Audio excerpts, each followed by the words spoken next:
Howdy and welcome back. My name is Jake Donnelly and I'm here with another Jake Take. Now, while my last couple of takes have been about certain TV and movie shows from Netflix, my true passion is sports. And the reason for that is, one, you get to let out aggression. That's the really fun part about it. But for those of us that don't actually like to play but would still try to feel as if they're involved in a game, well, it's the game theory about sports that really drives me. It's why I derive almost as much enjoyment from watching things like Wheel of Fortune and Jeopardy as I do from watching Patriots and Bruins and Celtics games. That's the stuff that I just love about sports.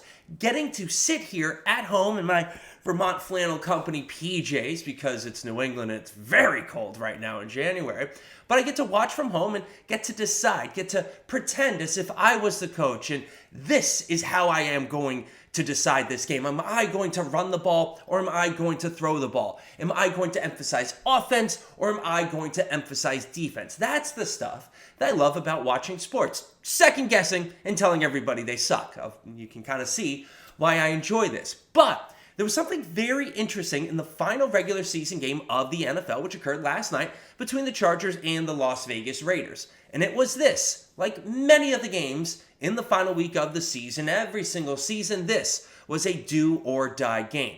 If the Raiders won, the Raiders would go on to the playoffs while the Chargers watched from home. If the Chargers won, they would go on to the playoffs while the Raiders would watch this game from home. However, there was one very interesting dilemma, one might call it, in this game between the Chargers and the Raiders. And that was the fact that if this game ended in a tie, neither team would go home. Both the Chargers and the Raiders would go on to the playoffs. And the Pittsburgh Steelers and Ben Roethlisberger, who made a tremendous comeback and had an overtime game of his own, those Pittsburgh Steelers would have to watch this game from the discomforts of home.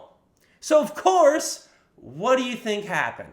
A 7-point game with 2:06 to go, and Justin Herbert drove the Chargers down the field, and Guyton had to make a tremendous catch on the sidelines with 2 seconds left to set up an amazing touchdown from Mike Williams on a drive where the Chargers completed 4th and long after 4th and long after 4th and long. It was like watching the Patriots go up against the Chiefs in the AFC Championship game. 3rd and long, can the Chiefs stop them? No. 4th and long, can the Raiders stop the Chargers? No, they cannot. But then it got even better.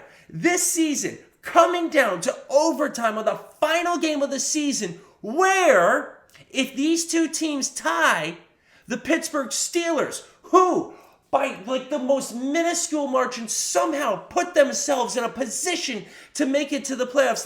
These Steelers fans and Mike Tomlin and Ben Roethlisberger, looking for one final ride into the sunset, had to watch this game go into overtime, knowing that the only way that they wouldn't make it into the playoffs is if the Chargers and Raiders played to a tie.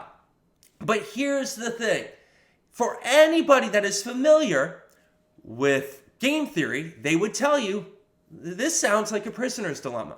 That's because that is exactly what this game was. This game was an old school prisoner's dilemma from the very start. And yet, what we got to watch was that prisoner's dilemma get bigger and bigger and bigger. Now, there are a couple of different variations about the prisoner's dilemma, but this is usually, stereotypically, the one that you hear most often. You have prisoner A and you have prisoner B, and in the middle you've got a warden or justice system that has laid out 3 options for both prisoner A and prisoner B. They are the same. For option 1, it is as simple as this. If you turn on your buddy, you can walk away scot-free, so long as your buddy doesn't turn on you. If you don't turn on your buddy, but your buddy turns on you, well, your buddy gets to walk free and you spend the rest of your life in jail. If both buddies, if both prisoners turn on one another, you both go to jail. But if neither prisoner turns on the other, you both walk free. So The only ways to walk free are turn on your buddy, the other prisoner, or don't. But if you turn on your guy and he turns on you, you both go to prison. If you don't turn on your guy and he doesn't turn on you, you both, little bunny foo-foo, go and get to have fun off in the forest. That's the key. So, of course, what happened? The game went into overtime, and the Raiders just barely got their field goal to go through. But, of course, it's the new overtime rule, so the game wasn't over on the first points of overtime.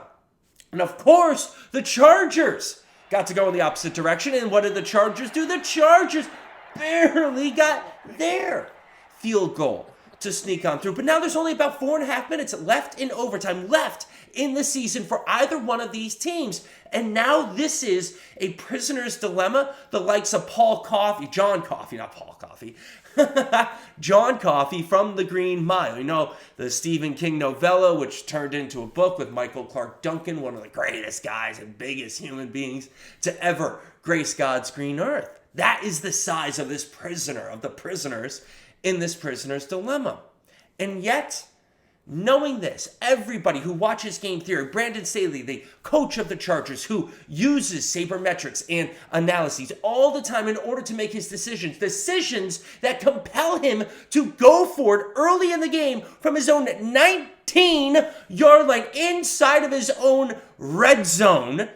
That's the type of analysis, the type of statistical analysis that this guy is used to.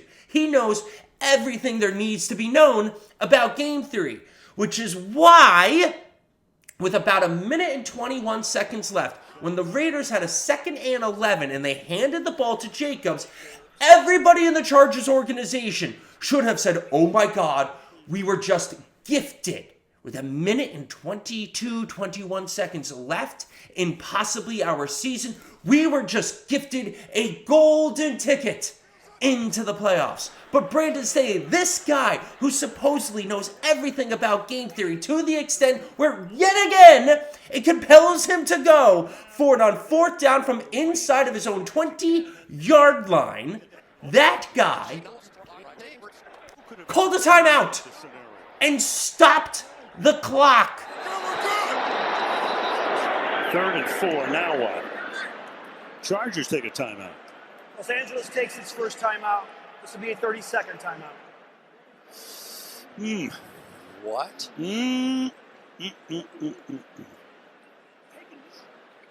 I think the Raiders were playing to get it down to either a field goal or just let the clock run out, and the Chargers took the timeout. He had 2 timeouts left.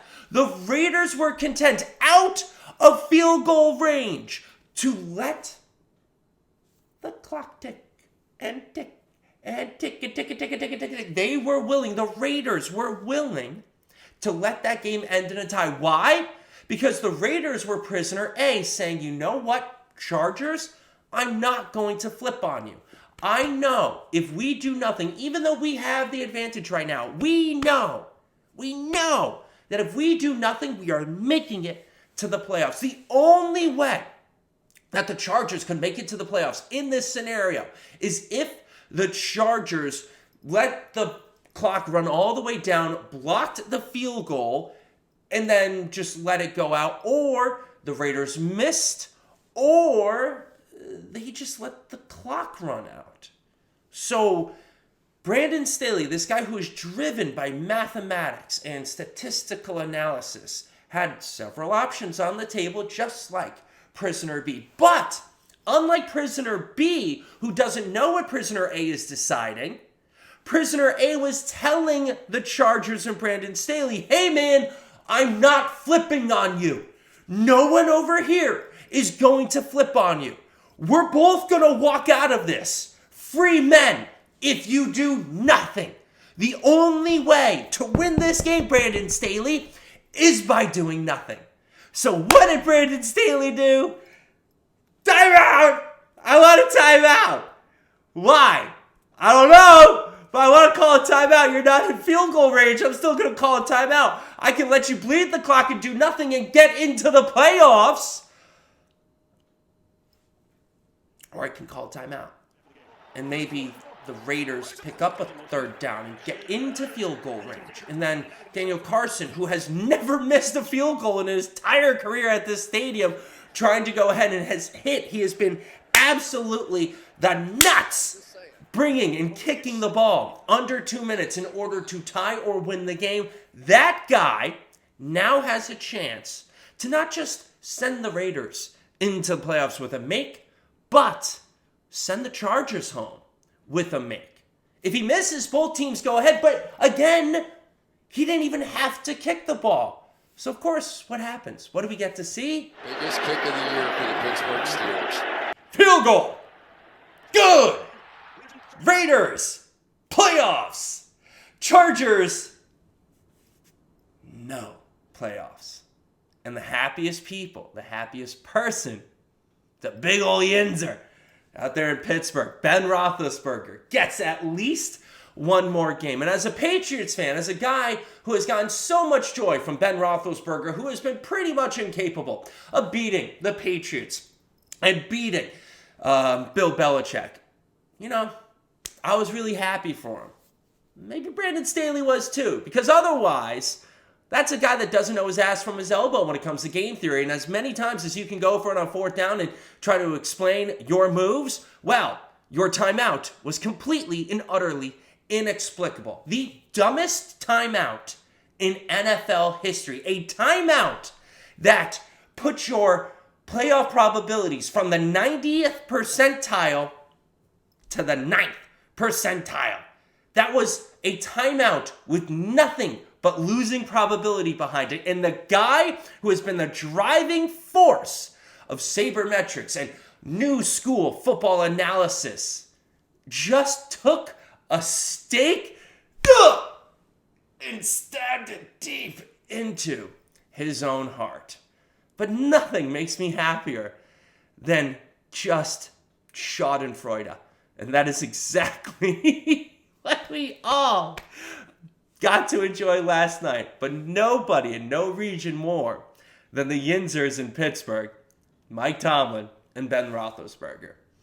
Well, anyways, this is Jake Donnelly with yet another Jake Take. Please remember to hit that button and subscribe if you are enjoying this. And if you're not enjoying this, I don't care. I'm going to keep doing them. But whatever it is you are doing right now, however it is you are feeling, I hope your day, your night turns around. And until next time, whatever the hell pisses me off, man, I'm Jake Donnelly with another Jake Take. And I hope you have a lovely rest of whatever it is you're doing right now. So